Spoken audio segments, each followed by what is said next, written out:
Hello, I'm the Pink Phantom, and this is my podcast. Join me as I delve into the world of games and gaming, and especially old school RPGs. Together, let's voyage into the astral realm and check out my Phantom thoughts. Hey there, it's John from the Red Dice Diaries. I've just been listening to one of your episodes where you're talking about GM burnout and a shortage of GMs. And it reminds me of that phrase about the one person who doesn't have fun at a party is the person hosting a party. And now, obviously, I'm not saying that GMing is not fun. I GM far more than I play, and I very much enjoy it. However, it is a distinct and different kind of fun from just being a player. And that's not to cast any shade at players. Like I say, it is just different. One's neither better than the other. But I can see how some people might struggle to make that leap across to being a GM and might prefer just to stay as a player. Anyway, that's what I wanted to call in and say. I've got nothing further profound to say about it, other than I really enjoyed the episode. Keep up the good work, and I will speak to you soon. Take care. Thank you, John, for that call.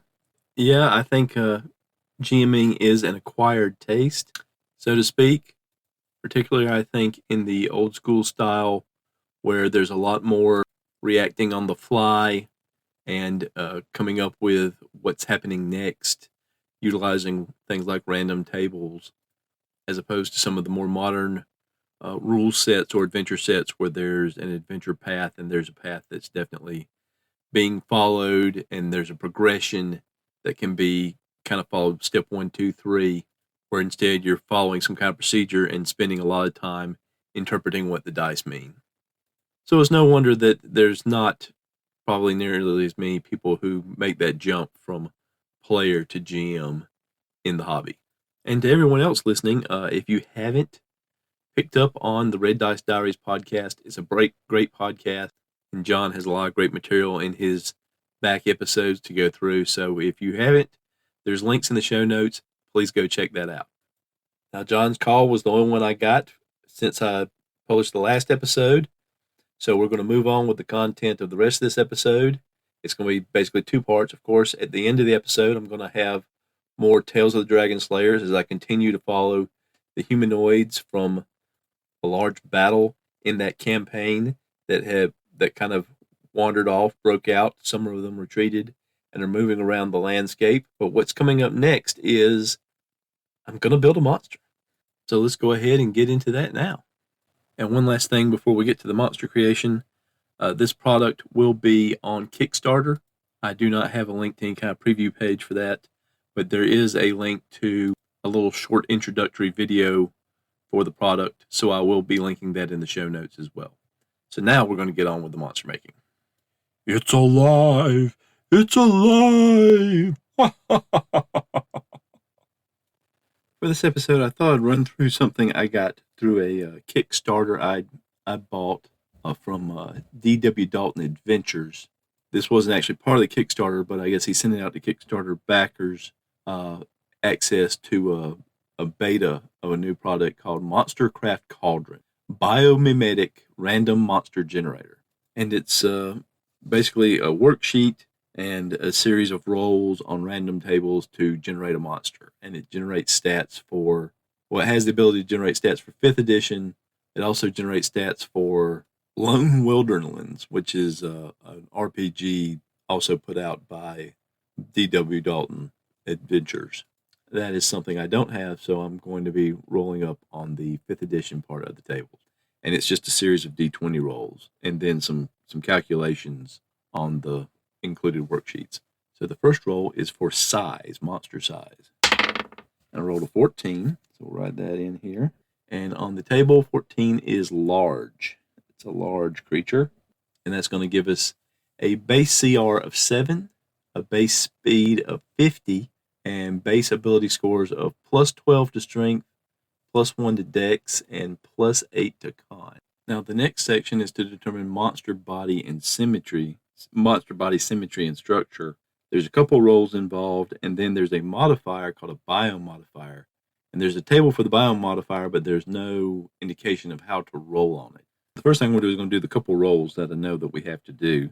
So the first roll is an 11, and the second roll is an 18.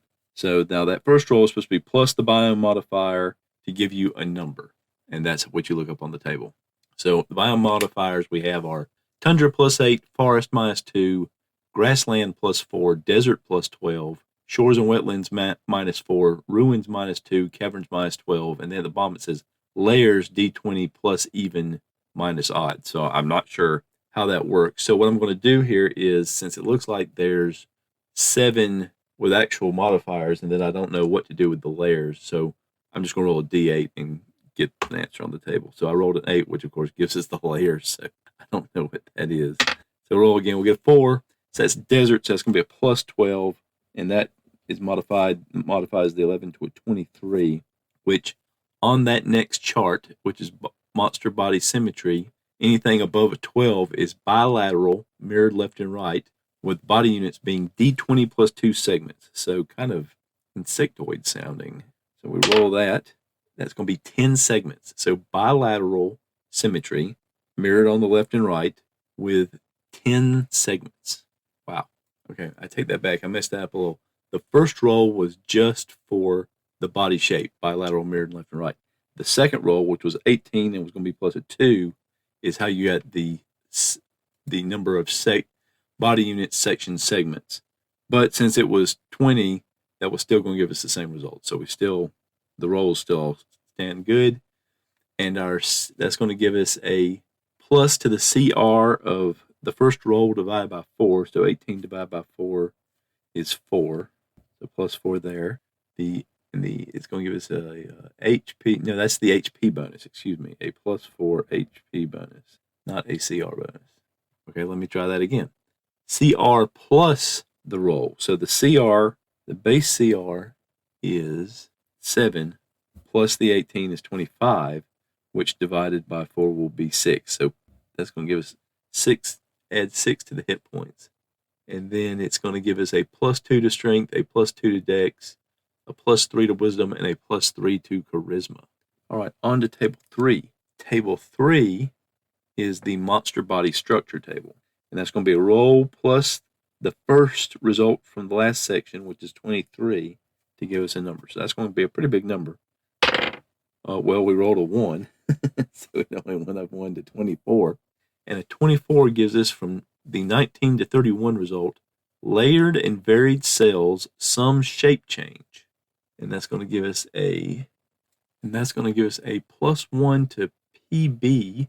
I'm not sure what that is. I'll have to look that up. And +1 to strength. And some of the other results in that table could have given us additional hit points, or one result would have given us a negative to initiative, depending on what it was. And some of the possibilities were single cell fluctuating shape, group of similar cells with easily varying shape, cells and layers specialized, shape is fixed. So that's pretty interesting. All right, so the next table is monster movement.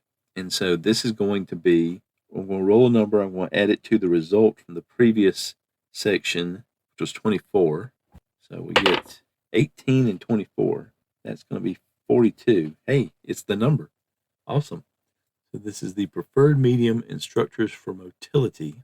And there's multiple charts here depending on what your biome is and what number you rolled. So we're going to scroll through here, looking for something that's got a 42 on it. Still not there. Still not there. Here we go. Here's a table with 42 on it. So we are desert. With a 42, it prefers the ground, and it's going to get a +2 to evade, a +1 to armor class, and a +1 to initiative. This is kind of a slippery little rascal. So let's go to the next table. There's a lot of monster movement tables. Here we go. The skeleton. So this roll is going to be for the skeleton. This is just a straight roll. 17. And that's going to give us, so we were in the layered cells. So a 17 on the layered cells gives us a rigid external skeleton. So this is sounding more and more something fairly insectoid. So the shape-changing cells on a rigid external skeleton may be some kind of a hiding mechanism, something like a chameleon maybe.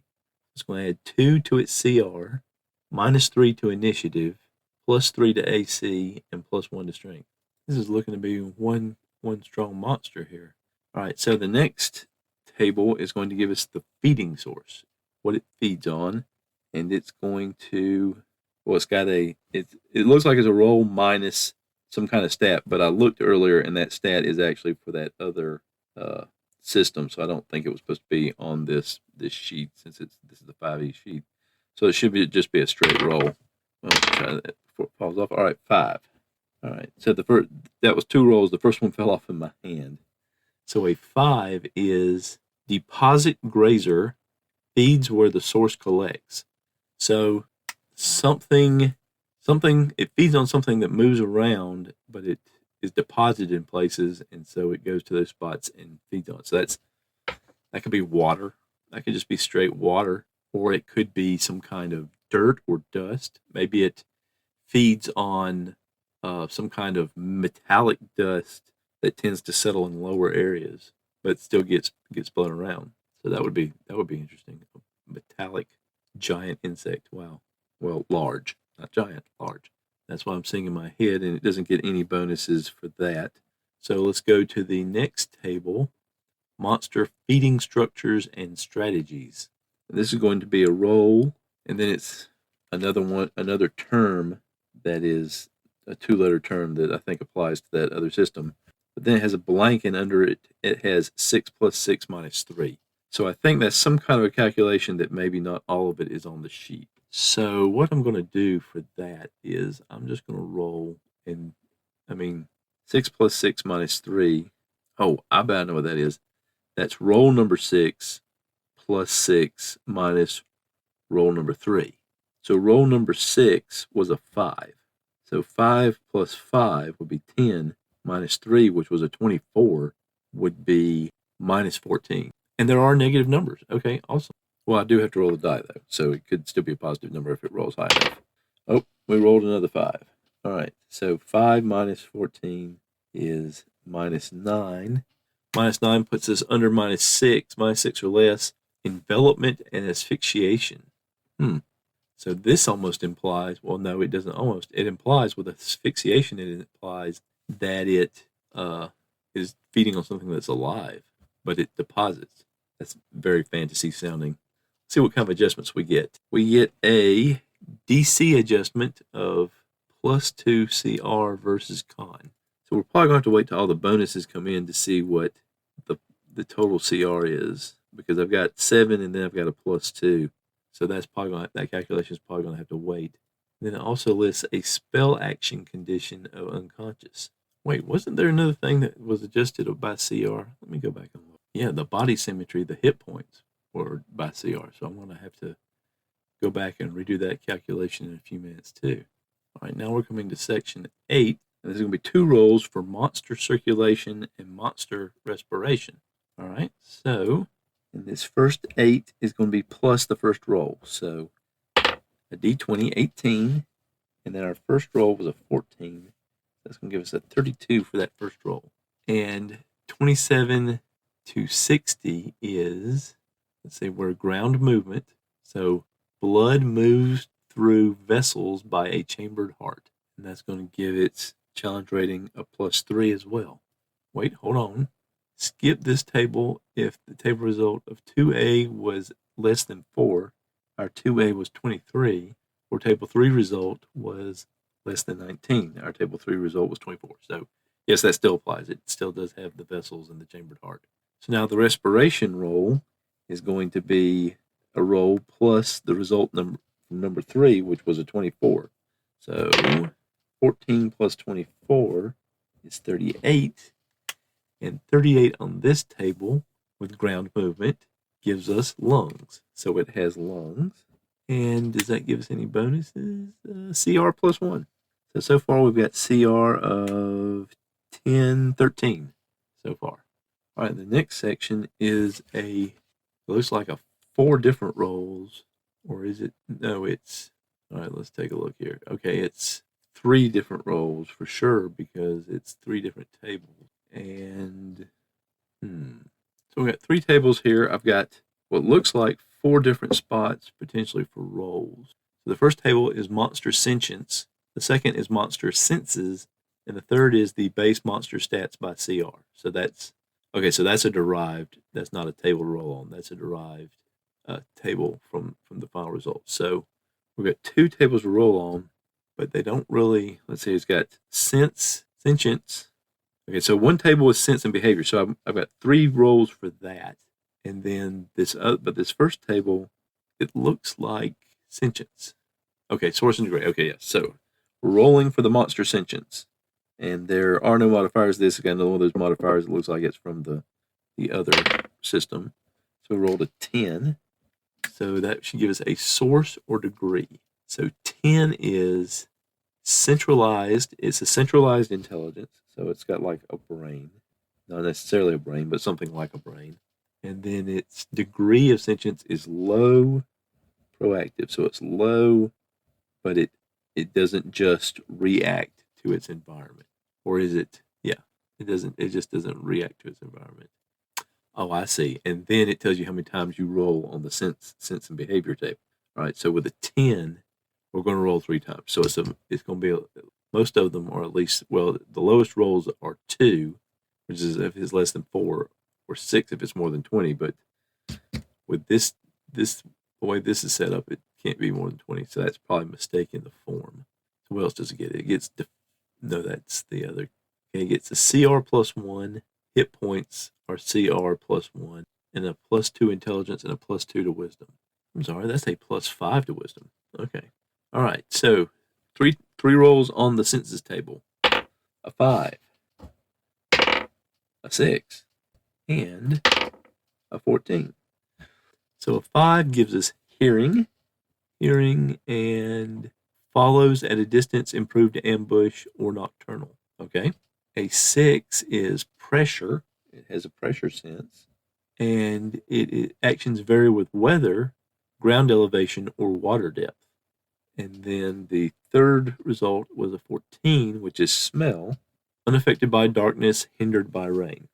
And if you had gotten a repeat roll on the D20, you could have gotten things like deafness, or added, let's see here, stack bonuses, add immunity to deafness, stun during conscience, blindness, deafness.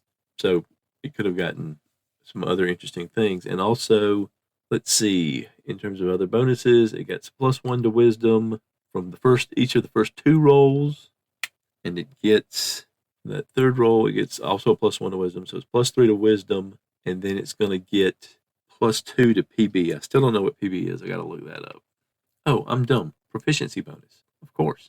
All right, so I'm going to pause for a minute to do some calculations here, adding up some of these bonuses, and then we'll go on to the next table, because I've got that stuff on the flip side of the sheet, so I don't have to keep flipping back and forth.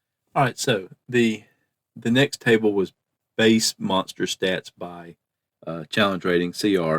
So their base CR was 7 plus 5 bonus is 12.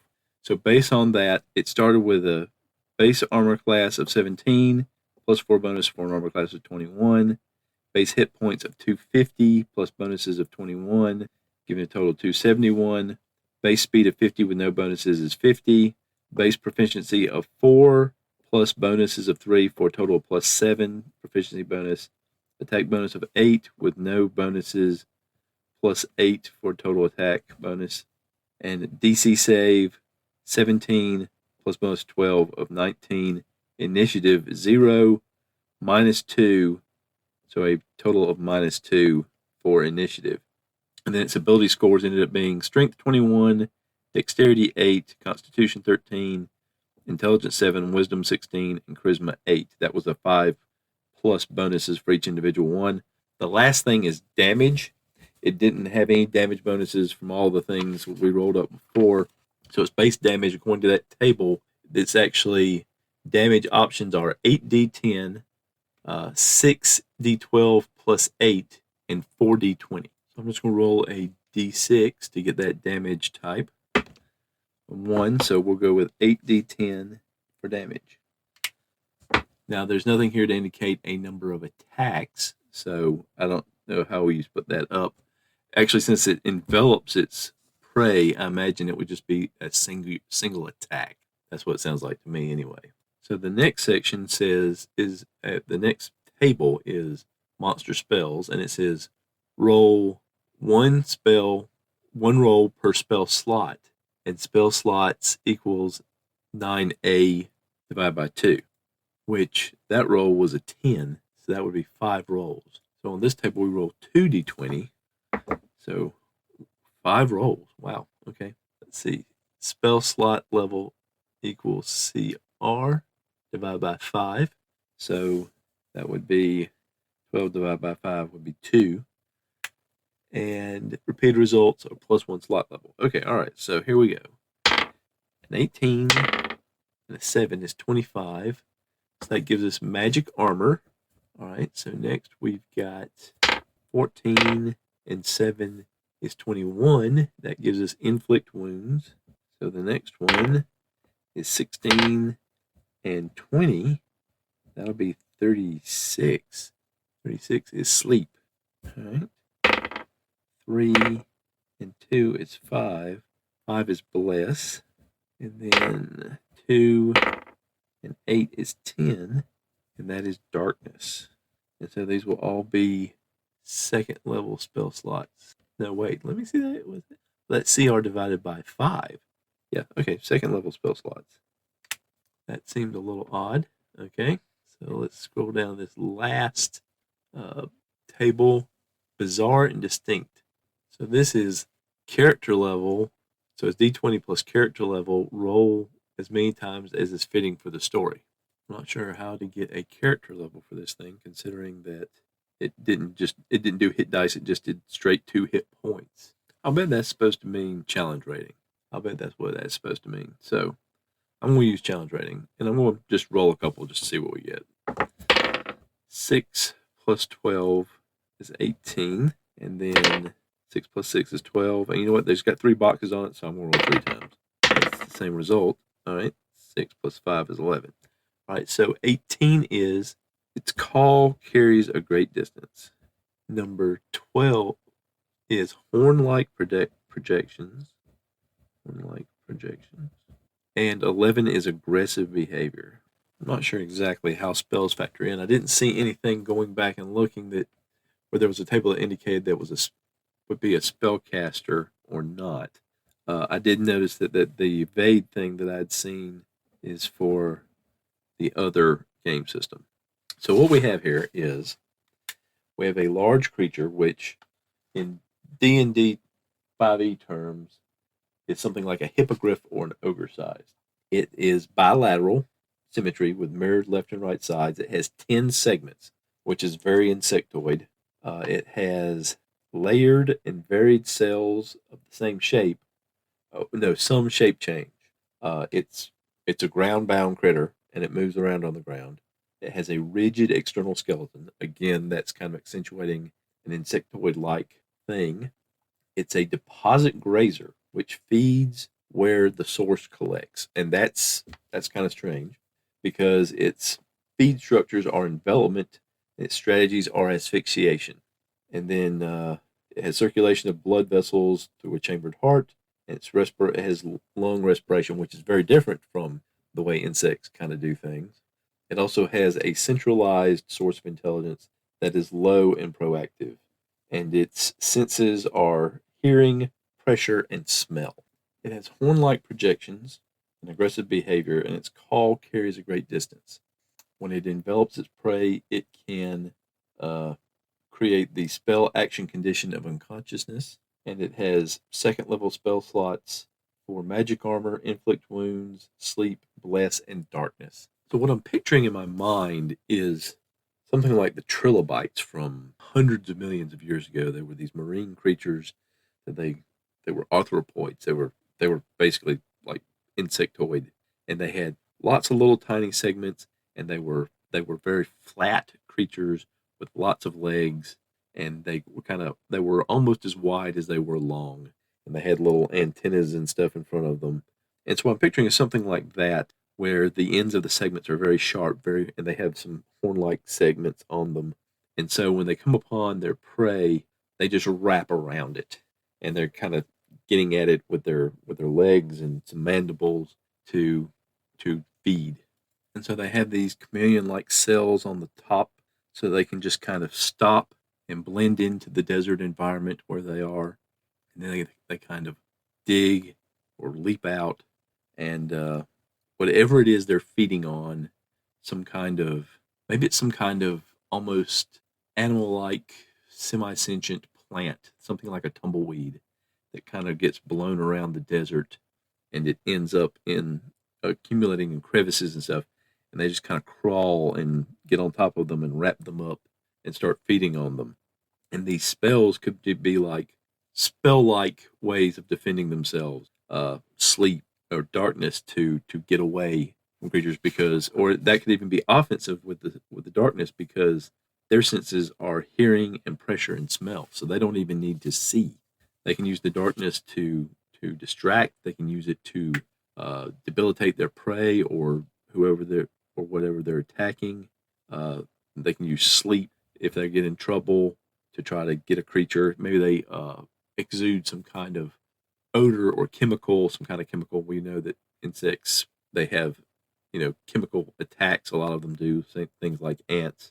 Inflict wounds. They could have these, like I said, these little horn-like edges on their ends that they use for attacking or defending themselves. They have magic armor to kind of harden themselves, to make themselves even more difficult to hit, besides just the top of them is. I'm not sure how to explain bless. They can give themselves some sort of maybe they operate in sometimes they operate in packs, and so they give each other, the more of them that are around, the more formidable they are. So yeah, that's what I'm getting from this. It is interesting that one thing that this doesn't have is kind of its social structure. Is it uh, a lone predator? Is it a group predator? Is it part of a collective? So yeah, there are a few things. When this was sent out, the people that sent it out did ask for feedback, what we created, and I'll probably point out a few things that they left some terms from the other game system in with the 5e stuff, and it doesn't really explain about the spells, and I think maybe they confused character level with challenge rating to get the bizarre and distinct. But that was pretty interesting. I developed kind of a picture in my mind of what it was. I wish I could draw, so I could draw it out and put up a picture of it. But I think that's a pretty interesting creature and a pretty interesting way to generate it. So when they finally put out that it's out, actually I think you can get when I looked, you can get on Drive Through RPG, DWDalton Adventures. I think you can get access to the beta. It's a pay what you want thing, is what it looks like. That may just been something that I could see because they sent it to me, but I don't think so. I think looking at it, that may be an actual entry. But anyway, that is the MonsterCraft Cauldron, the biomimetic random monster generator. And it's designed apparently for their Lone Wilderlands RPG, but it is also has 5e usability, and with that, you could probably translate that to most forms of D&D. You have to do some adjusting for some of the TSR era stuff, but I think you'd still use it because it uses the same basic terms. You just might have to adjust down some of the numbers. So that's it for that. Thank you for bearing with me on that. Future Phantom breaking in here. Upon further review, there is a table that does tell you if the creature has spell use. It's the table labeled number 7. It's the one that gives you the feed structures and the feed strategies, where I got that result that included spell, action, condition, unconscious. It's that there's other results that give you spell use. So that is part of the creature selection process. But I'm going to keep the spells anyway for this creature because I think they mostly fit, and I just like the creature the creature they generated. There we are. And now more from my solo AD&D RPG campaign, Tales of the Dragon Slayers. I'm going to cover day 115 of the humanoids from the First Knoll Coalition at the River Keep, moving about the countryside, finding a place to settle down or finding their lair for those that are away from their lair groups. 3 of the groups we've been tracking have already found their lairs. The Oinking Horde Orcs and who had been united with the Thunder Club Ogres, who had lost all their leadership. they combined and they have found the Oinking Horde lair. The Gnawing Jaws gnolls, which was the second group of gnolls in that coalition, they have found their lair. The orc leadership of the Oinking Horde, who ran early in that battle that they fought, they've been wandering around separately from the rest of the tribe. The Bugbears, and then the Iron Basher's Hobgoblin group, and a group of trolls that was originally attached to the first group of gnolls, the ones that founded the original coalition, but then wandered off after the confrontation with the Oinking Horde orcs that they had over spoils of the merchant caravan that they were raiding.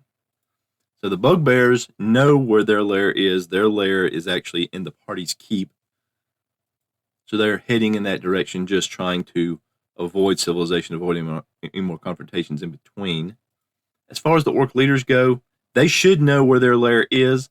I've been moving the tribes around randomly. There's a getting lost mechanic in AD&D that you use, but I've just been determining direction randomly as part of their sort of initial repercussions of being in battle. And most of these groups got beat up pretty bad, and the Horde had a pretty heady confrontation with the gnolls that took over that river keep. But there is a getting lost mechanic. I tend to think that applies more to adventuring parties, because in other parts of the book, when it talks about dungeon delving, they talk about how while doors are stuck for parties, they're always, the monsters can always get through them. I think there's always been this thread within at least the TSR era of D&D that the monsters are kind of at home and know what they're doing, whether you're in a lair or out in the wilderness. So I'm going to say that the orc leaders know where their lair is, and having spent a couple, 3 days just randomly moving about the wilderness to avoid any potential pursuit, that now they'll be heading home.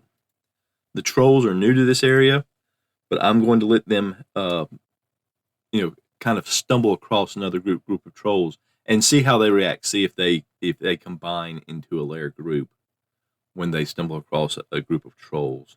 And the Iron Bashers should know where their lair group is, but since I don't know where it is, I didn't pre-establish it, I'm going to continue to move them randomly. So they'll move randomly, the trolls will move randomly, the Bugbears will continue on their course, and the orc leaders will start making their way towards where their lair is that we established in the last episode with the Oinking Horde Thunderclubs group. So let's start with the Bugbears, because all we really need to do for them is random encounters, because they're known territory and they know the direction they're going. The territory they're traveling through is hills. The second section of hills is going to have a road going through it, but it's not a patrolled road right now. So it will still be rolled as uninhabited wilderness terrain. So 3 rolls for being in hills for random encounters. We got a 3, we got a 4, and we got a 1. So we have a random encounter. This will be a nighttime encounter. So before we check this encounter, I'm going to back up. The first 10-mile hex that they passed through was one that the party hadn't been on. It's away from the major roads. So I'm going to roll to see if there are, in fact, any inhabitants there now that the dragon is gone. And with a 40%, there's none. So now we will roll for the encounter. I'm rolling percentile dice. I'm going to read them as 2d10s for the Monster Manual 2 random encounter, and as the percentile for the DMG random monster encounter. So we have a 7%. So 7% in hills is Bugbears. We have Bugbears. So Bugbears meeting Bugbears.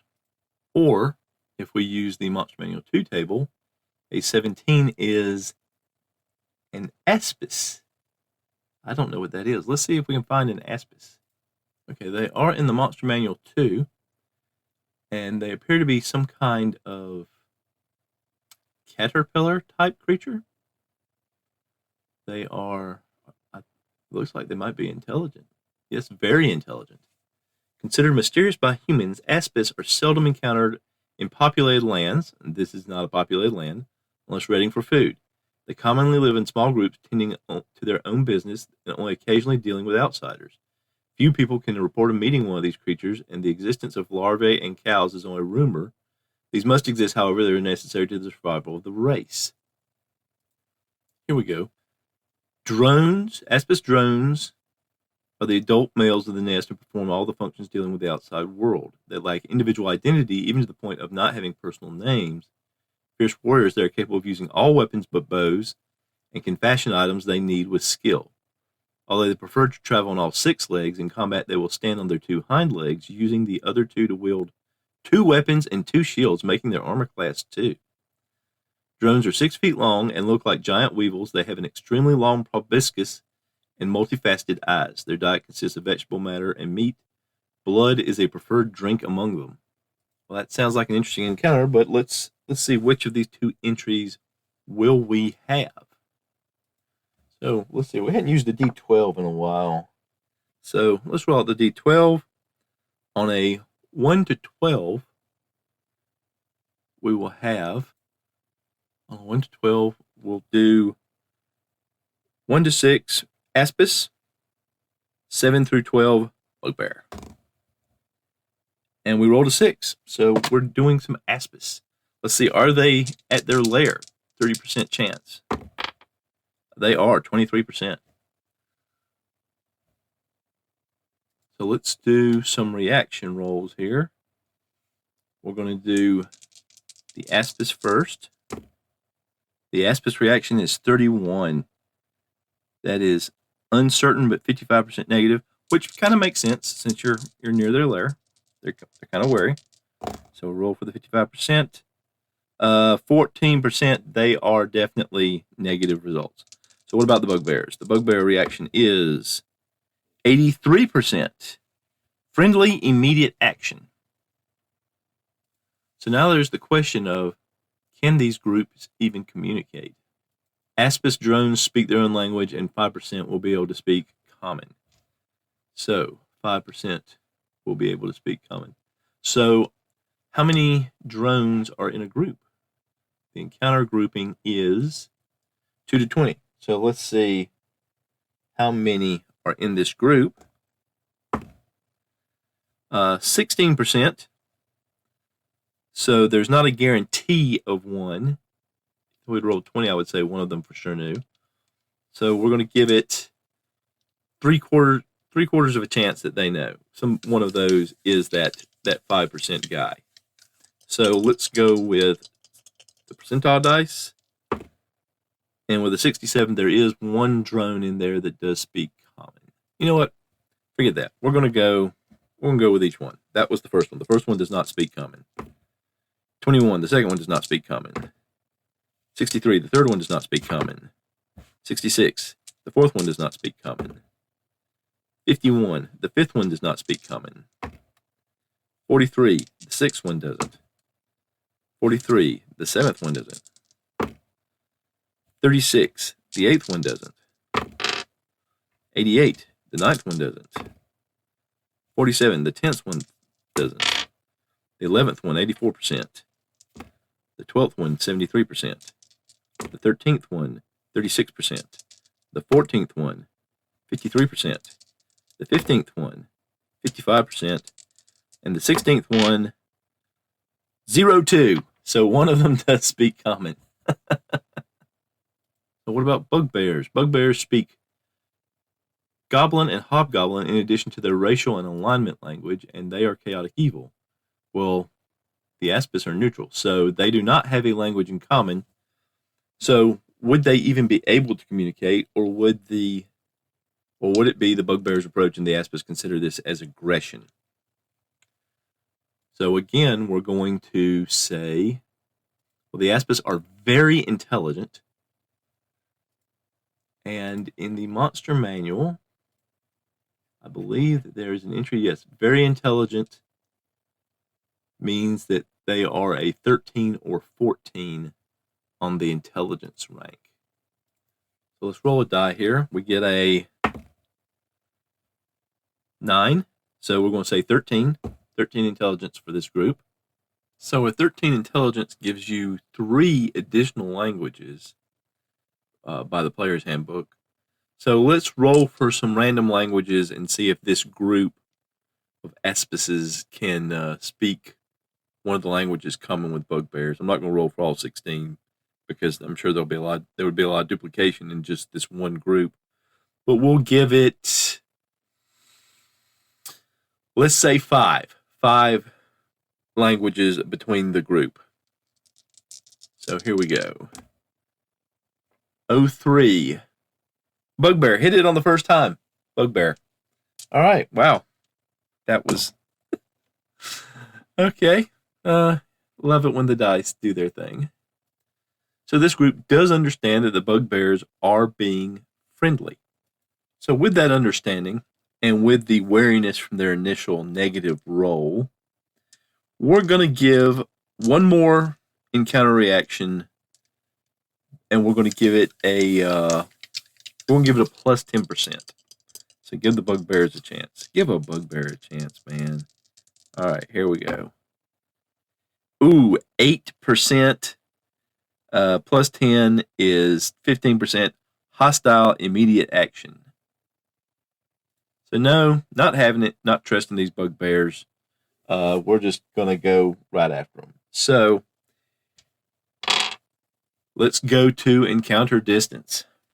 Because this Aspis nest is in a hex with what is one of the side trails the party used to get to the dragon cave, and that trail they had encountered ogres and orcs, so we know there have been creatures moving around. So I think the Aspis would have had an opportunity to have weapons and shields. I'm going to roll to see what kind of weapon they have. What I'm going to do is, in Unearthed Arcana, the list of weapons, they're divided into groups of 3, the way they're highlighted to help you kind of follow down the list. And there's 23 of them, but a couple of those groups are like polearms or some kind of weapon that maybe the Aspis wouldn't use. Corals for a hand bolt, for hand crossbows, things like that. So I'm going to omit some of those. I'm going to roll a d20 and then either roll or pick from that list. So the d20 roll is 1. The first group is mainly throwing and ranged weapons. So the second group, we'll count that for the 1. Battle axe, hand axe, or bardiche, which is a type of polearm. So probably battle axes or hand axes. If they ran across a group carrying hand axes, it's likely those groups would have multiple hand axes for throwing and then for using hand to hand. So I think it makes the most sense that they're using hand axes. So they'll be dual wielding hand axes.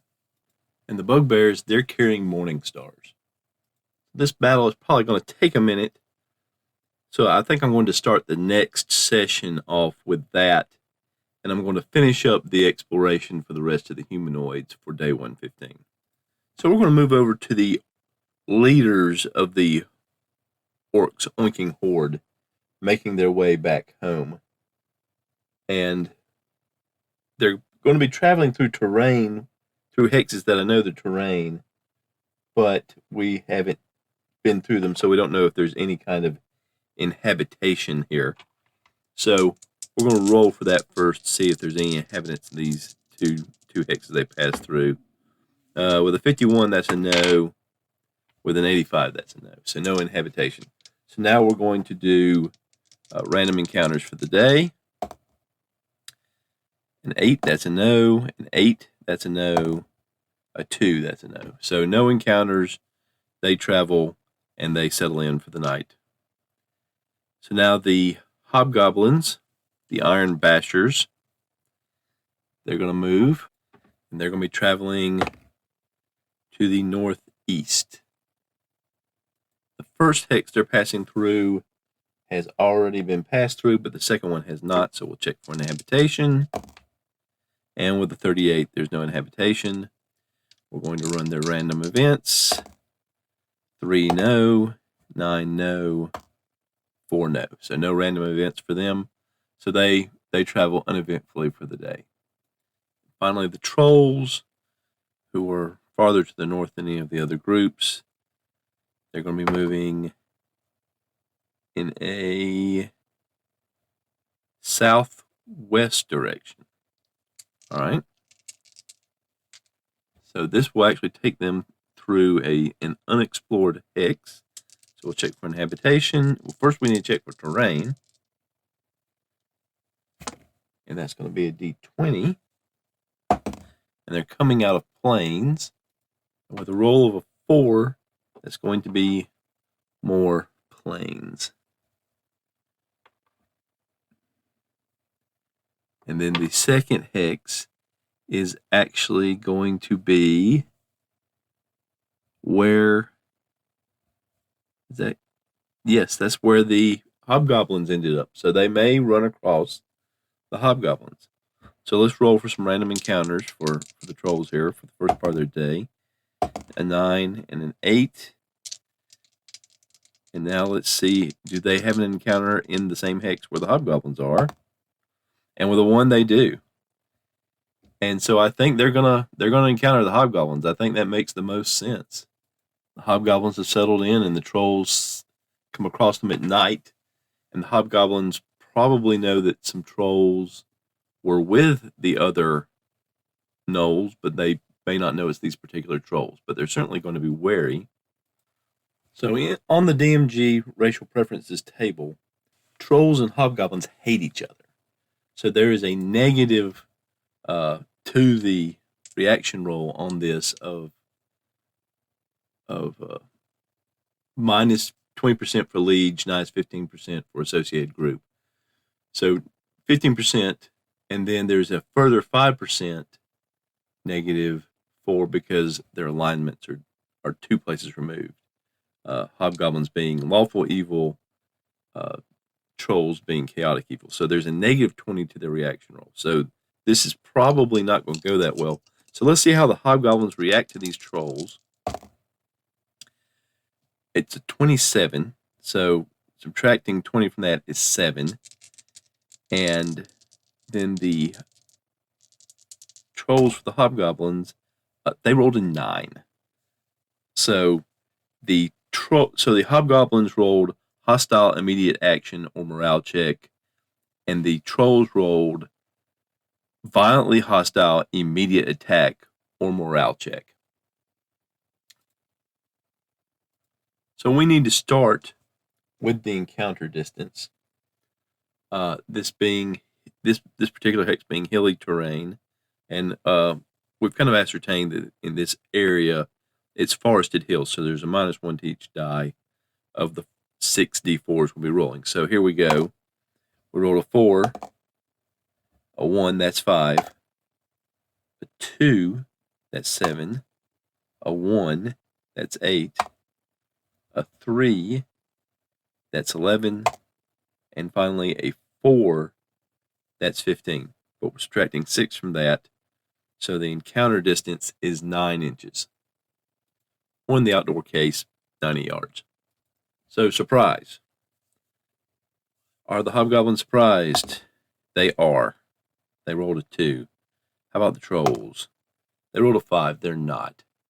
Given that there are only 3 trolls and there are over 100 hobgoblins, I think it's fair to have the trolls make a morale check to see if they use these 2 surprise segments to automatically escape, or if they decide to take on this group.